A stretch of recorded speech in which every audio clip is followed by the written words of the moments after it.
जब मिला श्री जी की शरण मिली, क्या ये हमारे पूर्व के जन्मों का कोई पुण्य है? मेरे पति मीट मछली नहीं छोड़ पा रहे, बेटा 5 साल छोड़ा। कहाँ है पति?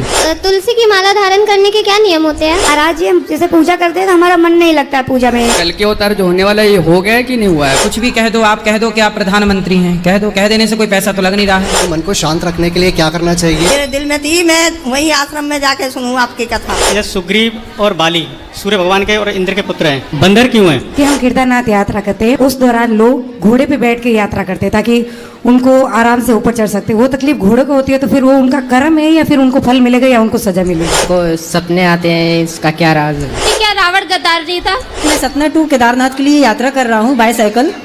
तो मुझे इस यात्रा के दौरान किन किन चीजों का ध्यान रखना चाहिए? राधे राधे महाराज जी। राधे राधे। महाराज जी, मेरे को ये पूछना था कि कल के अवतार जो होने वाला है, ये हो गया है कि नहीं हुआ है अभी? कल की अवतार कलयुग के अंत में होगा, अभी हुआ नहीं है। महाराज जी, कुछ लोग बोलते हैं कि हो गया है। अब कुछ भी कह दो, आप कह दो कि आप प्रधानमंत्री हैं, कह दो, कह देने से कोई पैसा तो लग नहीं रहा है। आप कह दीजिए कि आप राष्ट्रपति हैं, कह दीजिए। राधे राधे महाराज जी। प्रणाम प्रणाम महाराज जी, राधे राधे जी। महाराज जी, मेरा सवाल ये है कि मन को शांत रखने के लिए क्या करना चाहिए और मन भगवान में लगे इसके लिए क्या उपाय है, किस तरीके से चलना चाहिए? रोज कथाएं सुना करिए। रेगुलर कथाएं सुनने से आपका चित्त शांत होगा। रेगुलर कथाएं सुनते रहिए। महाराज जी, एक बात और थी, हमारे माता जी रोज आपको टीवी पे देखते हैं, आपकी कथा सुनते हैं, तो आपके दर्शनों के लिए आज आप यहाँ पर आए हैं माता जी। रेगुलर कथाएं सुनिए और माता मैया ठीक है, मैया स्वस्थ हैं। राधे राधे महाराज जी। जी। आपकी रोज कथा सुनती हूँ मैं 3 बजे। मेरे दिल में थी, मैं वही आश्रम में जाके सुनूं आपकी कथा। अच्छा। हाँ, आज बाके बिहारी ने मेरे को बुला लिया, आपके दर्शन हो गए। खुश रहिए, खुश रहिए, खुश रहिए, प्रसन्न रहिए। राधे राधे महाराज जी। जी महाराज जी, मेरे को जानना था कि हनुमान चालीसा जो लिखा गया था, वो बचपन में लिखा गया था या जेल में लिखा गया था? जेल। एक बार क्या है, दिल्ली के एक मुगल राजा ने तुलसीदास जी को बुलाया और कहा कि आप चमत्कारी हैं, कोई चमत्कार दिखाइए। तो तुलसीदास जी ने कहा, मैं तो भगवान का भक्त हूँ, दास हूँ, मैं क्या चमत्कार जानूँ। तब उस राजा ने तुलसीदास जी को जेल में डाल दिया। तब फिर वहाँ पर तुलसीदास जी ने जेल के अंदर छूटे बंदी महासुख होई, जो यह पढ़े हनुमान चालीसा होय सिद्धि। तो तुलसीदास जी ने वहीं पर लिखा। तब बहुत सारे बंदर आए और उस मुगल शासक की सेना को मारने लगे, उनको प्रताड़ित करने लग गए वो बंदर अपने ढंग से। तब फिर राजा को किसी ने कहा कि आपने किसी भक्त को बंदी बनाया है, इसलिए ये बंदर सब क्रोधित होकर आपकी सेना पर टूट पड़े हैं, इसलिए आप उस भक्त के अपराध से बचें। तब मुगल शासक ने तुलसीदास जी को जेल से मुक्त किया और तुलसीदास जी की रचना, पहली रचना वही है। जी महाराज जी। महाराज जी, एक चीज़ और जाननी थी मेरे को कि जैसे सुग्रीव और बाली सूर्य भगवान के और इंद्र के पुत्र हैं, है ना, तो फिर वो बंदर क्यों हैं? जैसे गंगा मैया हैं पर नदी के रूप में हैं, हनुमान जी शंकर जी हैं पर बंदर के रूप में हैं। जी महाराज। हैं? जी महाराज जी। ऐसे ही जैसे तुलसी माता है पर वो वृक्ष के रूप में है, धरती माता है पर पृथ्वी के रूप में है, ऐसे ही भगवान अपनी लीला के लिए सबका सम्मान हो। अब केवल बंदर नहीं, जामवंत जी भालू हैं, रीछ वृक्षराज, तो वो रीछ के रूप में है, ताकि सनातनी शंकर जी गले में सांप पहनते हैं, सांप, ताकि भगवान समाज को ये कहना चाहते हैं कि संसार के हर मनुष्य को, हर जीव जंतु का सम्मान करना चाहिए। गणेश जी का वाहन चूहा, ताकि चूहे का भी आप अनादर मारें क्यों बेवजह, मतलब जीव हत्या ना हो, जीवों के प्रति लोगों की श्रद्धा रहे, इसलिए भगवान ने इन सबको अपनी सेवा में स्वीकार किया। जी महाराज। शंकर जी नंदी के ऊपर, ताकि नंदी पर अत्याचार ना हो। आजकल देखो नंदी बेचारे सड़क में घूम रहे हैं। जी महाराज जी। तो इन सब हमारे भगवान को, ऋषियों को सब पता था कि आने वाले युग में क्या क्या होगा। उसे रोकने के लिए एक सुचारू व्यवस्था बनाई। भगवान मोर पंख लगाते हैं ताकि मोर की आप इज्जत करें। जी महाराज जी। मोर का आदर करें, इसलिए भगवान हर जीव जंतु से प्रेम का ये प्रतीक है। तो बंदर रूप में है, वो देवता है पर बानर रूप में है, ताकि लोग बानरों के प्रति भी श्रद्धा का भाव रखें, सताए ना। महाराज जी, एक प्रश्न हुआ था, एक बार मैंने आपके मुख से सुना हुआ है कि उसमें रामायण में प्रश्न है कि मांस खाया, इस तरीके से कुछ आपने बताया था। तो नहीं मैं आपको बात बता रहा सही है। हूँ, मेरे ऑफिस में कुछ लोग थे जिन्होंने ये बात बोली कि भगवान राम ने मांस खाया था, है ना। तो मैंने आपके मुंह से कुछ बातें सुनी हुई थी, तो मैंने उन्हें समझाने की कोशिश करी सही है। कि वो मांस नहीं खाया था, वो संस्कृत में मांस कहते हैं, है ना? मांस कहते हैं उड़द की दाल को, हाँ जी, मांस कहते हैं फलों के गूदा को। हाँ जी, अब लोग नहीं जानते। अब देखो, अब आप संस्कृत बोलने वाले लोगों के पास जाओगे तो वो कहेंगे कि घर में मांस बना है, मतलब घर में आज उड़द की दाल बनी है। अब वो कह रहे हैं कि घर में उड़द की दाल बनी है, पर संस्कृत में बोला क्या जाएगा? मांस। तो आपको लगेगा अरे ये तो मांस खा रहे हैं। भाषा का अंतर है। जैसे हिंदी में केला कहते हैं, इंग्लिश में बनाना कहते हैं। अब गांव के लोगों से जाके कहो कि भाई साहब ये बनाना ले लो, 1 किलो बनाना ले लो, लोग कहेंगे भाई बनाना क्या होता है, वो नहीं जानते बनाना क्या हो। लेकिन सीधी भाषा कहोगे केला, समझ जाएंगे। ऐसे ही है, किसी भाषा में किसी को कहीं कुछ कहते हैं, ऐसे देवताओं की भाषा में फलों के गूदा को मांस कहते हैं। वहाँ जहाँ मांस शब्द आया है वाल्मीकि रामायण में, वहाँ फलों, राम जी जंगल में थे तो फल खाएंगे, फलों का गूदा उसे मांस कहते हैं। जी महाराज जी, मैंने महाराज जी को समझाने की कोशिश करी, उस टाइम तो वो समझ गया, पर बाद में रामपाल की और आपकी वीडियो को लेके आ गया मेरे सामने। तो उसमें आप बोल रहे हैं एक तरफ, तो एक तरफ वो दूसरा वो बोल रहा है कि देखो ये ऐसा नहीं है, ये ऐसे है, और ये गलत दिखा रहे हैं इस चीज़ को। मतलब मेरे को उन्होंने 15-20 दिन बाद ही वीडियो भेजी। अब ऐसा है, देखो किसी को यही कहना है कि राम जी मांसाहारी थे। अब प्रजा ने सीता को कह तो दिया कि सीता गलत हैं, और वनवास भी सीता जी चली गई। तो समाज यदि आपको गलत ही साबित करना चाहता है तो आप कहते रहिए। क्या आप कहते रहिए गुलाब को कि ये बबूल है, बबूल है, तो क्या आपके कह देने से गुलाब बबूल हो जाएगा? नहीं। लेकिन आज समाज में कुछ लोग हैं जो सच को झूठ और झूठ को सच कहना चाहते हैं। तो वो कुछ जिद्दी लोग हैं जो जानते हैं कि सत्य क्या है पर स्वीकार नहीं करना चाहते। जैसे दुर्योधन को भगवान समझाने गए कि पांडवों को 5 गांव दे दो वरना तुम्हारा नाश हो जाएगा दुर्योधन, पर दुर्योधन विनाश काले विपरीत बुद्धि नहीं समझा। वो भगवान को शिशुपाल, भगवान को गालियां देता रहा। ऐसे ही है, भगवान के टाइम पर भी भगवान को गाली देने वाले लोग मौजूद थे। तो आज के टाइम पे लोग भगवान को गलत कहें या गाली दें, इसमें कोई आश्चर्य नहीं है। कृष्ण के सामने ना शिशुपाल था और 100 गालियां रोज देता था। तो जब भगवान के टाइम पर भगवान को गालियां मिली तो आज कोई भगवान पे आरोप लगाए तो कोई आश्चर्य नहीं है। ये कलयुग है, यहाँ भगवान पर भी लोग आरोप प्रत्यारोप करेंगे, ये कलयुग है। महाराज जी, भागवत जी का 15वां जो श्लोक है उसमें कुछ पेड़ के बारे में बताया गया है कि पेड़ की जड़ें ऊपर हैं और उसकी टहनियां नीचे हैं। वो मैंने कई बार सुना, पर मेरी समझ में नहीं आया। वो भागवत जी में नहीं, वो गीता में है। हाँ जी, हाँ जी, हाँ महाराज जी वो समझाइए। वो गीता में ऐसा है कि भगवान कृष्ण से ये कहना चाहते हैं कि देखो, जैसे वेद है, वेद है वृक्ष, और वृक्ष का फल है पुराण, है ना। तो अब उसे वेद क्या है, पुराण क्या है, उपनिषद क्या है, तो ये सब किसी को पत्ती बता दिया, किसी को फल बता दिया, किसी को जड़ बता दिया। ईश्वर जड़, मूल रूप से ईश्वर है। तो ये इसलिए बताए ताकि लोगों को समझाने में आसानी हो। जैसे मैंने अभी बताया कि गुलाब कभी बबूल नहीं हो सकता, तो इस समझाने के लिए ना बताई जा रही हैं चीज़ें।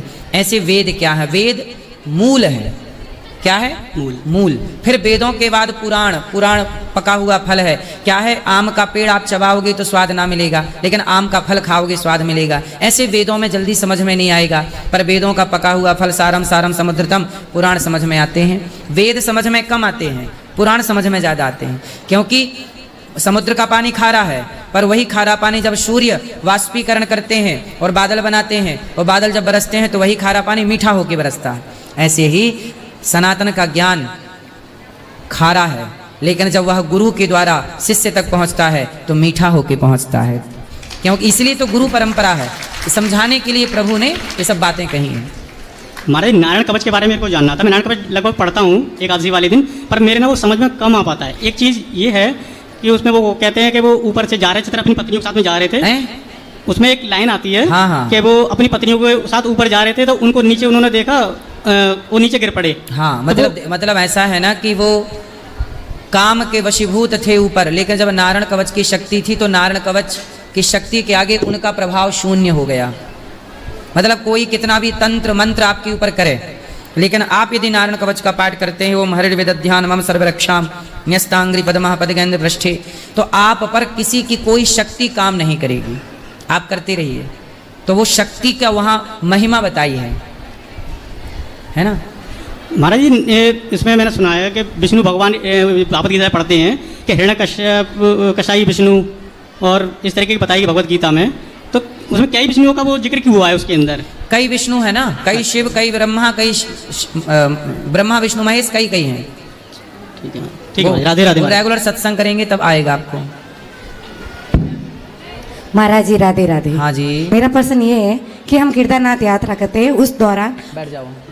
हाँ, उस दौरान लोग घोड़े पे बैठ के यात्रा करते हैं ताकि उनको आराम से ऊपर चढ़ सकते। वो तकलीफ घोड़े को होती है, तो फिर वो उनका कर्म है या फिर उनको फल मिलेगा या उनको सजा मिलेगी? किसको? मतलब इंसान को जो घोड़े पे बैठ के केदारनाथ की यात्रा करते हैं।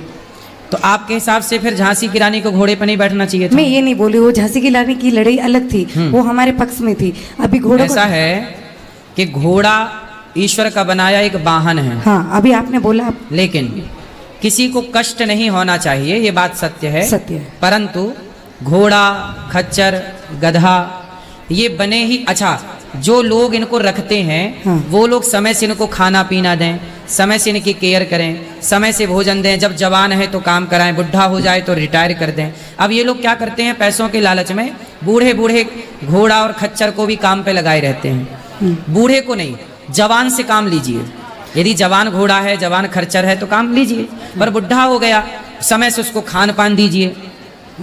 तो आप ख्याल नहीं रखेंगे, केवल काम कराएंगे, पैसा कमाएंगे उससे, तो फिर वो पाप है। नहीं, जैसे वो पाप उसको लगेगा जो उसका मालिक है। हाँ, तो हमारे को पाप नहीं लगे। हम अगर खच्चर से यात्रा करें, केदारनाथ की यात्रा की, इसलिए कहते हैं जब हाथ पांव सलामत हो, ठीक ठाक हो, तभी तीर्थ यात्रा कर लेनी चाहिए। खच्चर के भरोसे नहीं रहना चाहिए।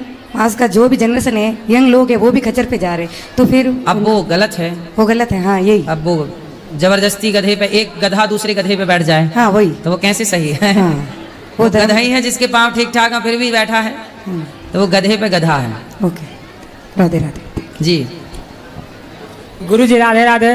हाँ जी। मेरा प्रश्न यही है, 2022 में आपसे गुरु दीक्षा लिए थे और तिलक आपके बताए के अनुसार जब करके निकलते हैं तो जैसे लगता है जो कोई आतंकवादी नहीं आ गया, उसे हम लोग को सब लोग देखते हैं और उल्टा उल्टा बात हम लोग को बोलते हैं। आपको उल्टा बोलता है? हाँ। कौन? वो गांव का आदमी जो भी जिसके बाजू में खड़ा होता है वही कहता है पंडित बन गया है, तो ऐसे बन गया, उससे बन गया है। तो उनसे बोल दो कि हम पंडित बन गए हैं, तुम रावण बन जाओ, कंस बन जाओ। ठीक है भाई, गुरु जी। अच्छा बनना बुरा है क्या? नहीं नहीं, तो आप अच्छे बने रहो और उनको बोलने दो। ठीक, बोले हम सही कर रहे हैं। आजकल दुनिया गलत है तो वो ये चाहते हैं कि मैं गलत हूं तो तुम भी गलत रहो। आप सही बनेंगे। अब जैसे कोई शराब नहीं पीता तो शराब पीने वाले ना, शराब ना पीने वाले को कहेंगे यार क्या है तेरा जीवन है, मतलब उसे बिल्कुल अनपढ़ गवार जाहिल समझेंगे, तू कुछ नहीं जानता। जबकि खुद गधे हैं, पैसा भी बर्बाद कर रहे हैं और फोकट का कैंसर ला रहे हैं शराब पी के, बीमारियां हो जाती हैं। गुटखा खा रहे हैं, कैंसर हो गया, बाद में रो रहे हैं। तो ये मूर्ख हैं। लेकिन अब इन मूर्खों को समझाए कौन? गुरु जी इस गुरु दीक्षा ले लिया है लेकिन ये माला नहीं करता। बेटा पढ़ाई करो आप, हैं मन लगा के पढ़ना, और पढ़ते हुए थोड़ा भगवान का स्मरण कर लेना, ठीक है? मेरा प्रश्न ये है कि हमको सपने आते हैं, इसका क्या राज है? हैं? सपने आते हैं हमको, इसका क्या राज है? किसका सपना आता है? वो सपना कोई भी हो सकता है, नींद में कोई भी सपना। क्या दिखता है सपने में? सांप, बिच्छू, पानी, आकाश, पाताल, स्त्री, पुरुष, कुत्ता, बिल्ली, हाथी, क्या दिखता है? नहीं, ऐसे मजाक में जैसे उड़ रहे हैं, कुछ भी कहीं चले गए। सपने में भी आपको मजाक दिखता है तो आप मजाक किया करो। नहीं करते? जैसे घूमने बर्फीले इलाके में चला गया, जैसे घूमने चला गया, जैसे बर्फीले इलाके में बर्फ दिखता है, जैसे नींद खुली, मैं तो यही हूँ। हाँ, तो भाई सपने में जहाँ हो नींद खुलने के बाद वहाँ थोड़ी जा सकते हो, तो आपको वहीं जाना है नींद के खुलने के बाद। तो ये क्यों? सवाल क्या है? अच्छा, सपने क्यों दिखते हैं? बिस्तर पर बैठ के खाते हो? बिस्तर पर बैठे बैठे खाते हो? नहीं। कहाँ बैठ के खाते हो? नीचे, कभी कभार कुर्सी पे। बिस्तर पर बैठ के खाने से और जूठे मुंह रहने से सपने ज़्यादा आते हैं। भगवान का स्मरण करके सोया करो, ठीक है? ठीक। रात को भगवान श्रीमन्नारायण का ध्यान करते हुए सो जाया करो। ठीक। बोलो। राधे राधे गुरुजी। हाँ जी। भगवान सूर्य को जो जल चढ़ाया जाता है वो तुलसी के पौधे में डाल सकते हैं? तुलसी को जल अलग चढ़ाते हैं, सूर्य भगवान को जल अलग चढ़ाते हैं। यदि तुलसी बीच में है तो सूर्य भगवान की ओर मुंह करके तुलसी पे ही जल चढ़ा सकते हैं, सूर्य भगवान वाला। और गुरुजी क्या रावण गद्दार नहीं था? रावण ने किसके साथ गद्दारी की? अपनी पत्नी के साथ। हाँ बिल्कुल किया, पत्नी को धोखा दिया, दूसरी स्त्री को देख रहा है अपनी पत्नी के होते हुए, पत्नी के साथ तो दगा किया उसने, सही है। और गुरुजी जैसे के साथ तैसा व्यवहार करना सही है। हाँ जैसे को तैसा मिलना चाहिए। राधे राधे गुरुजी। तो आप किसके साथ करोगी जैसे के तैसे? नहीं, जैसे गुरुजी कोई हमारे साथ गलत करता है गलत तरीके से, तो हमें उसे जवाब देना चाहिए या फिर चुपचाप हो जाना? नहीं, जवाब क्यों नहीं देना चाहिए, जवाब सबको देना चाहिए। कौन करता है आपके साथ गलत? जैसे गुरुजी हम आते जाते हैं तो ऐसे हो जाता है कुछ। तो जवाब देना चाहिए। तो रावण के बारे में आपको ये जानना गद्दार है कि नहीं? हाँ गुरुजी, मैंने ऑटो पर देखा था, लिखा हुआ था कि मैं रावण हूँ पर मैं गद्दार, लिखा था रावण हूँ पर गद्दार नहीं हूँ। रावण हूँ पर, मुझे उस लाइन में भूल गई हूँ पर तो आपकी मंदोदरी से बात हुई होगी? नहीं गुरुजी, कि मेरा पति गद्दार है, ऐसा? नहीं गुरुजी, उस बात को देखकर मुझे ऐसा लगा था अंदर से। मंदोदरी बहुत खुश हो रही होगी आपसे मिलके, वाह आपने मेरा पक्ष रखा। सही है, रावण ने किसी के साथ दगा किया ना किया, पर मंदोदरी के साथ तो किया ही। मेरी भैया आपसे बात करना चाहती है गुरुजी। कराओ। राधे राधे गुरुजी। जी, हमारे घर को आशीर्वाद दीजिए। घर को आशीर्वाद? अरे हमारे घर परिवार को। अच्छा, खुश रहिए। राधे राधे महाराज जी। हाँ जी। हाँ महाराज जी, हम जैसे पूजा करते हैं तो हमारा मन नहीं लगता है पूजा में। कहाँ लगता है?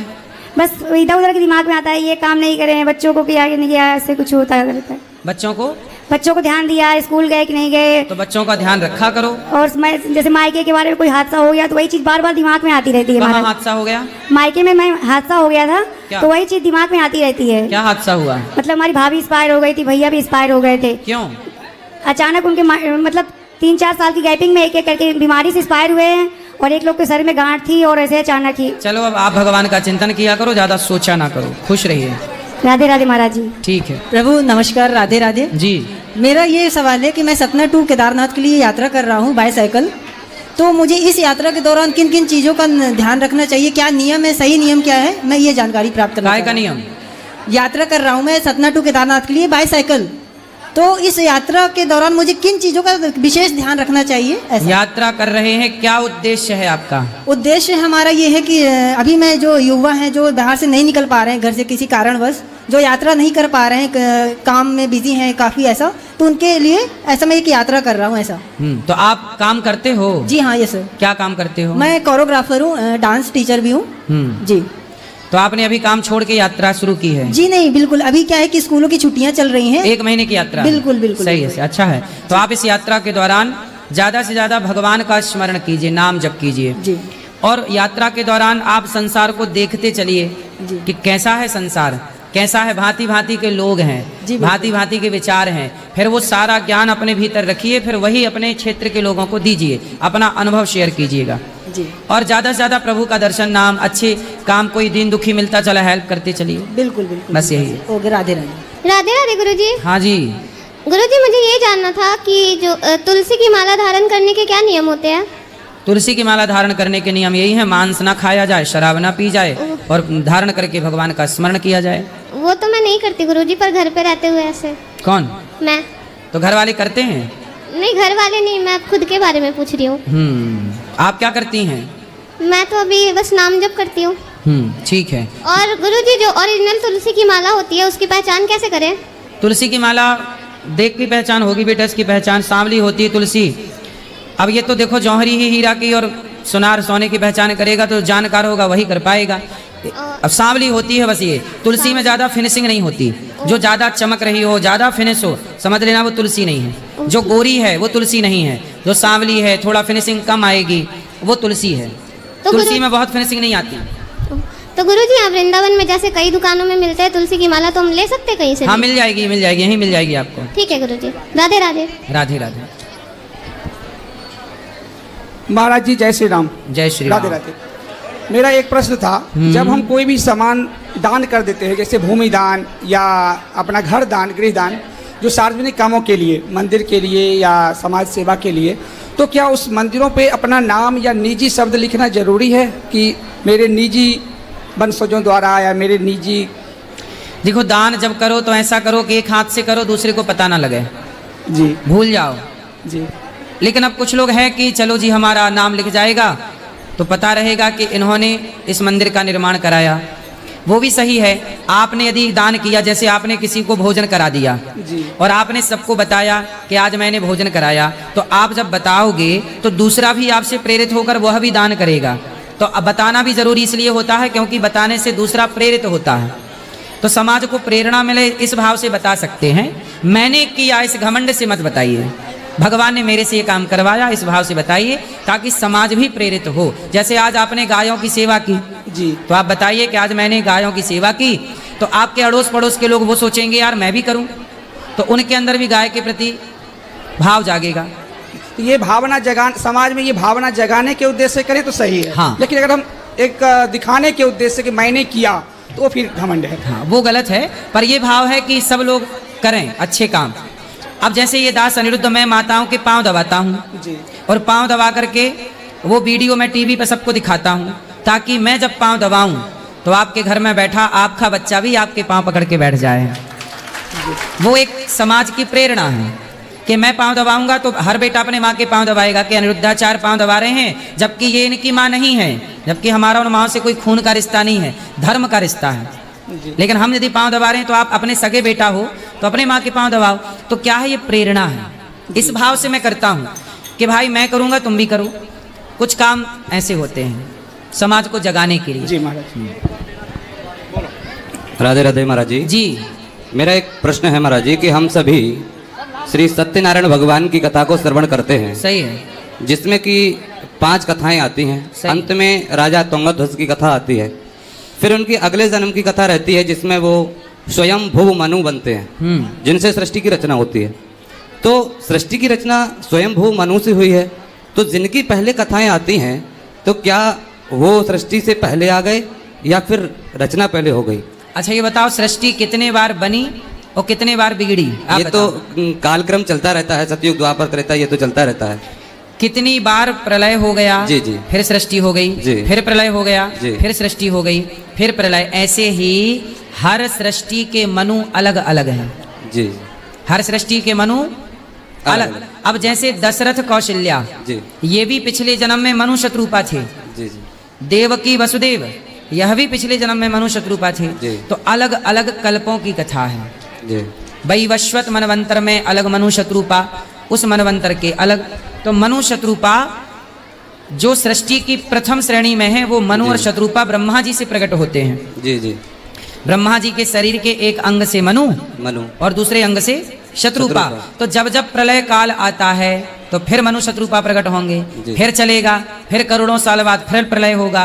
तो वो किसी कल्प की कथा और वो किसी कल्प की कथा। जैसे मैं खूब तपस्या करूं, खूब तपस्या करूं, तो किसी कल्प में मैं भी मनु शत्रुपा बन सकता हूं, मनु बन सकता हूं, आप भी मनु बन सकते हैं। तो वो तो तपस्या से आप बनते जाइएगा। सृष्टि तो अखंड है, बनती बिगड़। जैसे संडे महीने में 4 बार आ जाता है, आ जाता है, ऐसे ही सृष्टि बार बार होती है और बार बार सृष्टि का पानी में डूबना प्रलय है, फिर सृष्टि होना सृष्टि है। तो वो अनेक कल्पों की कथाएं मिक्स हैं। कल्प का भेद ना समझने से ये कंफ्यूजन होती है। जी, राधे राधे। हाँ बस। महाराज जी राधे राधे। हाँ जी महाराज जी, मेरा प्रश्न ये है कि जब से श्री जी की शरण मिली है, नाम जप मिला, तब से पिछले 4-5 वर्षों में जीवन में काफी परिवर्तन आया है। उससे पहले जीवन काफी, कह सकता हूँ, अंधकार में था, भोगों में था, सांसारिक ये जो मायावी दुनिया है इसमें पड़ा हुआ था। तो महाराज जी, ये जो नाम जप मिला, श्री जी की शरण मिली, क्या ये हमारे पूर्व के जन्मों का कोई पुण्य है? यदि ऐसा नहीं है महाराज जी, तो इतना टाइम क्यों लगा जागने में? जो पिछले काफी वर्ष हैं वो ऐसे माया में क्यों व्यतीत हो गए महाराज जी? भाई, विभीषण को भी सारी जिंदगी लंका में रहना पड़ा, इतने बड़े भक्त थे, लेकिन आखिरी चरण में भगवान का दर्शन हो गया। ऐसे ही है कि कई बार हमें भगवान तपाते हैं। जी महाराज। तो आपको अभी तक तपाया, अब कृपा हो गई। जैसे विभीषण पर कृपा जब तक नहीं हुई तो रावण के लात मिलते रहे, और कृपा हुई तो लंका का राज्य मिल गया। तो वो कृपा है। कब अकारण करुणा वरुणालय, भगवान अकारण करुणामय हैं। कब किस पर कृपा कर दें श्री जी, कब किस पर कृपा करके क्या दे दें, न जाने कौन से गुण पर दयानिधि रीझ जाते हैं। जी महाराज जी, पर महाराज जी कभी कभी ऐसा लगता है कि जो हमारे पिछले साल इतने निकल गए, काश हमने पहले से ही इतना नाम इकट्ठा जो किया गया होता। गया, जो बचा है उसे संभालो। जी महाराज जी। उसे सार्थक करो। मैं जयदीप कुमार दुबे ललितपुर से आया हूँ। बताओ। हमारा एक प्रश्न था महाराज जी कि जैसे हम तो मंदिर में, अपने घर के मंदिर में कई देवी, दुर्गा जी और शिव जी सभी, और हमें गुरु दीक्षा जो मिली थी 2014 में वो शिव जी की ही मिली थी, लेकिन 6-7 साल से हम ठाकुर जी, लड्डू गोपाल जी और राधा रानी के साथ जुड़े हैं। उनसे मतलब मेरा और मेरी धर्मपत्नी दोनों का बहुत स्नेह हो गया है। तो अब जो बाकी एकत्व की तरह हम जाना चाहते हैं, तो उसी के लिए मार्गदर्शन चाहते हैं कि बाकी जो देवी देवता हमारी मंदिर में हम उनका क्या करें, सबकी पूजा करें या सिर्फ ठाकुर जी, क्योंकि सिर्फ ठाकुर जी में ही हमारा और हमारी पत्नी दोनों का लगन लगता है। सही है, भगवान में लगाइए अपनी लगन, क्या दिक्कत है इसमें? जो हमारे मंदिर में और शिव जी देखो, हरि हरि और न भेदा, हरि मतलब नारायण और जी। शिव में कोई भेद मत मानो। जी जी। शिव के भीतर कौन बैठा है? शिव जी बने हनुमान जी, जी, और जी। हनुमान जी ने छाती फाड़ी तो कौन था? राम सीता तो जी। राम कृष्ण जी नारायण, इनमें कोई अंतर नहीं है। शिव शिव जपो या राम राम या नार, सब का अर्थ एक ही है। तो अभी जैसे हम अपने गुरु मंत्र का 2 माला जाप करता हूँ, बाकी ठाकुर जी का माला का जाप सही है, करता सही हूँ। है, सही है। तो सही है। ऐसे बाकी देवी देवता का भी साथ में पूजा करते रहे, अपने मंदिर में रखें या समर्पण अपने इष्ट में करिए, सेवा जी। सबकी करिए। धन्यवाद महाराज जी। बोलो। गुरुजी राधे राधे। हाँ जी। गुरुजी जब से आपकी कथा सुने हैं बहुत परिवर्तन हुआ है, मीट मछली सब छोड़ दिए हैं और मतलब कुछ नहीं था। मतलब आपके जब आप बोले थे ना 2022 में जो कथा सुनिए सब परिवर्तन होगा, मेरा कथा सुनिए, तो उस दिन से सब अच्छा है। खुश रहिए। और मतलब मेरे पति मीट मछली नहीं छोड़ पा रहे। बेटा 5 साल छोड़ा, कहाँ है पति? घर पे है। लाते 5 साल बेटा छोड़ दिया, उसके घर परिवार में सब खाते हैं तो वो भी खाने लगा ठीक फिर है। से। अब और उनको मैं लेके आना, हम समझाएंगे। और एकादशी जब करते हैं गुरुजी तो पारण कब करे?